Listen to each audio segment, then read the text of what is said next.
Legenda Joko Kendil. Kisah dari Provinsi Jawa Tengah. Joko Kendil adalah salah satu cerita rakyat yang sangat populer dari Provinsi Jawa Tengah. Provinsi Jawa Tengah beribu kota di Semarang dan memiliki salah satu tempat tujuan wisata yang bernama Simpang Lima. Kendil merupakan alat menanak nasi yang biasa digunakan oleh masyarakat Jawa pada zaman dahulu. Dalam bahasa Indonesia, kendil disebut dengan istilah periuk nasi.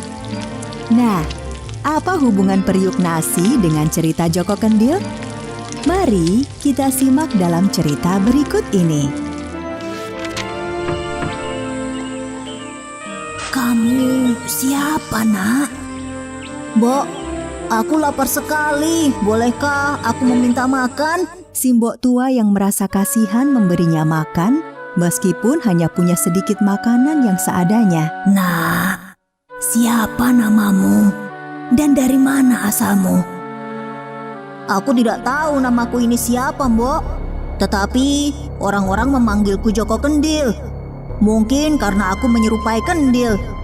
Aku sudah lupa di mana kampung halamanku. Kedua orang tuaku sudah lama meninggal.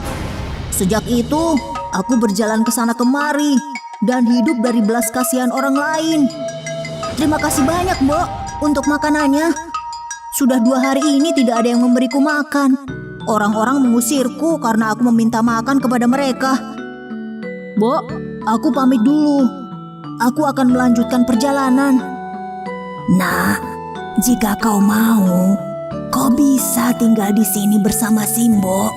Lagi pula Simbo tidak punya anak dan hanya hidup sendiri.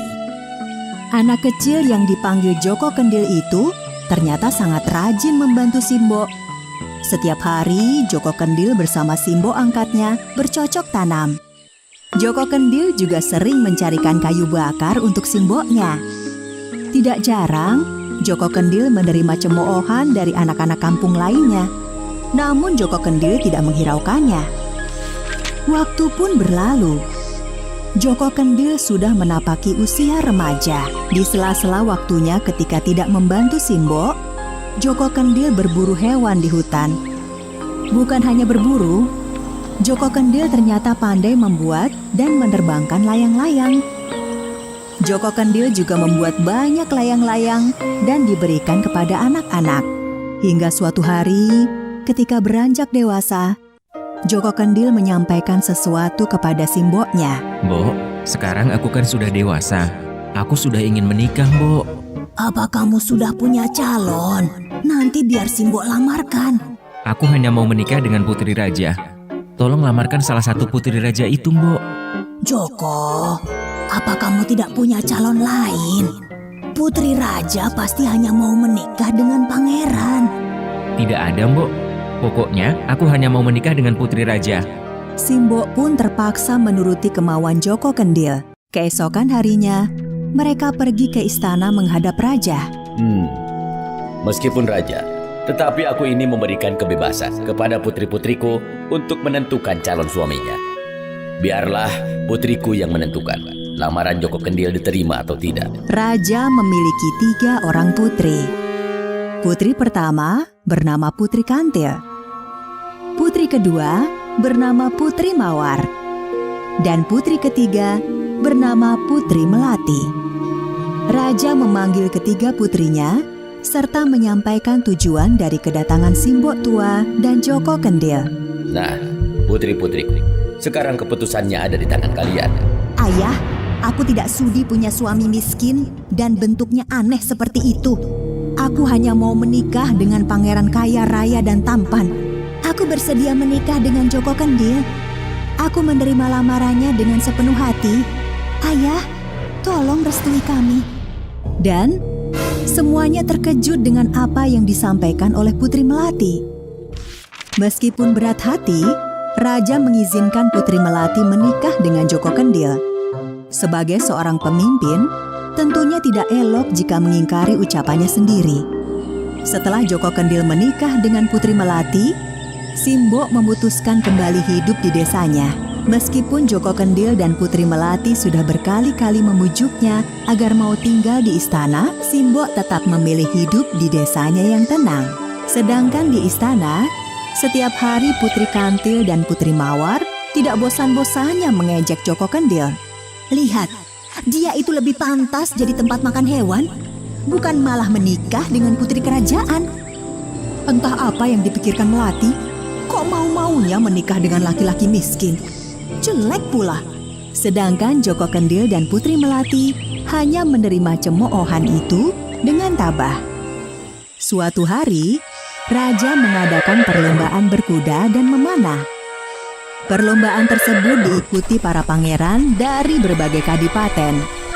Para putri raja tidak ketinggalan menyaksikan perlombaan tersebut. Lihatlah para pangeran tampan itu. Seharusnya orang-orang seperti mereka yang pantas menjadi suami putri raja. Iya, benar sekali. Tidak seperti manusia yang mirip Kendil itu. Lihat saja, dia tidak berani datang dengan alasan sakit. Padahal dia malu bertemu dengan para pangeran itu. Perlombaan tersebut bahkan menjadi tempat Putri Kantil dan Putri Mawar untuk mengejek suami adik mereka. Namun, Putri Melati tidak pernah mempedulikan ejekan kakak-kakaknya. Para penonton tiba-tiba dikejutkan oleh kedatangan seorang pangeran berwajah tampan. Semua penonton terpesona, bukan hanya karena ketampanan sang pangeran, tetapi juga oleh ketangkasannya berkuda dan memanah. Lihatlah, sungguh tampan pangeran itu. Aku ingin sekali berkenalan dengannya. Aku baru sekali ini melihat pangeran itu. Dia lebih tampan dan gagah daripada semua pangeran di sini. Si Joko Kendil pun tidak pantas, bahkan juga hanya menjadi tukang cuci kudanya. Putri Melati pun tidak tahan lagi dengan ejekan kakak-kakaknya. Dia pergi dari tempat itu dan kembali ke kamarnya. Loh, di mana suamiku? Katanya sakit. Kendil apa ini? Kenapa ada di sini? Putri Melati yang marah akibat ejekan kakak-kakaknya serta tidak menemukan suaminya, melampiaskan kekesalannya dengan membanting kendil yang ditemukannya. Hei, siapa kamu? Kamu tidak boleh seenaknya masuk ke sini. Cepat pergi, atau aku panggil prajurit. Putri Melati, aku ini Joko Kendil, suamimu. Pangeran yang ternyata wujud asli dari Joko Kendil itu menceritakan bahwa dirinya waktu kecil terkena kutukan penyihir. Tubuhnya dikutuk menjadi jelek dan menyerupai kendil. Kutukan itu akan hilang jika ada orang yang dengan tulus mau mengangkatnya sebagai anak dan seorang perempuan yang dengan rela menjadi istrinya. Kutukan itu akan benar-benar hilang jika sang istri memecahkan kendil yang ada di dalam kamar. Itulah kenapa aku meninggalkan kendil itu di atas meja. Setelah benar-benar kembali ke wujud aslinya, Joko Kendil yang kini berwajah seorang pangeran itu bersama Putri Melati menemui Simbok. Simbok sangat terkejut dan bahagia melihat anak yang dibesarkannya kini berwajah sangat tampan dan gagah. Namun, Simbok tetap menolak ajakan Joko Kendil dan Putri Melati untuk tinggal di istana. Pangeran dan Putri Melati kembali ke istana dan hidup bahagia. Sang raja pun tidak lagi malu mempunyai menantu yang buruk rupa. Sedangkan Putri Kantil dan Putri Mawar kini tidak bisa lagi mengejek adiknya.